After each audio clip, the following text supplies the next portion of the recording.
আসসালামু আলাইকুম প্রিয় দর্শকবৃন্দ, সকলে কেমন আছেন? আশা করি সকলে খুবই ভালো আছে।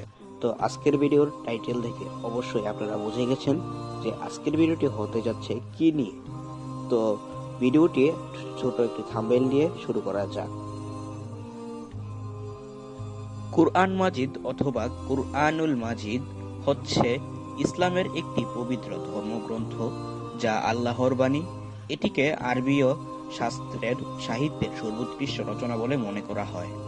কুরআনকে প্রথমে অধ্যায়ে ভাগ করা হয় এবং অধ্যায়গুলোকে সূরা আয়াতে বিভক্ত করা হয়েছে। এই কিতাব আল্লাহর ফেরেশতা জিবরাইল আলাইহি ওয়াসাল্লাম এর মাধ্যমে ইসলামী নবী মুহাম্মদুর রাসূলুল্লাহ সাল্লাল্লাহু আলাইহি ওয়াসাল্লামের কাছে মৌখিকভাবে ভাষণ আকারে কুরআনের আয়াতগুলো অবতীর্ণ করেন। দীর্ঘ 23 বছর ধরে সম্পূর্ণ কুরআন অবতীর্ণ হয়।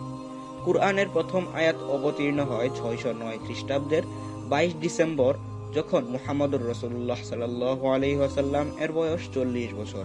সর্বপ্রথম নবীজি সাল্লাল্লাহু আলাইহি ওয়াসাল্লাম হেরা গুহায় অবস্থানকালে জিবরাইল আলাইহি ওয়াসাল্লাম সূরা আলাকের 5টি আয়াত অবতীর্ণ করেন মুহাম্মদ সাল্লাল্লাহু আলাইহি ওয়াসাল্লামের উপর। ধীরে ধীরে নবীজি সাল্লাল্লাহু আলাইহি ওয়াসাল্লামের উপর সম্পূর্ণ কিতাব নাজিল হতে থাকে। ইসলামী ইতিহাস অনুসারে দীর্ঘ 23 বছর ধরে খণ্ড খণ্ড অংশে এটি ইসলামের নবী সাল্লাল্লাহু আলাইহি ওয়াসাল্লামের নিকট অবতীর্ণ হয়। ইসলামের অনুসারীরা কুরআনকে একটি পূর্ণাঙ্গ জীবন বিধান বলে বিশ্বাস করে। কুরআনে সর্বমোট 114টি সূরা আছে। আয়াত বা পঙ্গক্তি সংখ্যা 6236টি, মতান্তরে 6666টি। কুরআন মাজিদের অনেকগুলো নামের মধ্যে বিশেষ 4টি নাম হলো আল কুরআন, আল ফুরকান, আল কিতাব ও আজ জিকর। আল কুরআন শব্দের অর্থ হচ্ছে যাহা পঠিত হয়। এটি বহু আয়াত ও সূরার সংকলন। প্রসঙ্গত উল্লেখ্য যে কুরআনের প্রথম আয়াতের প্রথম শব্দটি হলো ইকরাহ, মানে পাঠ করো।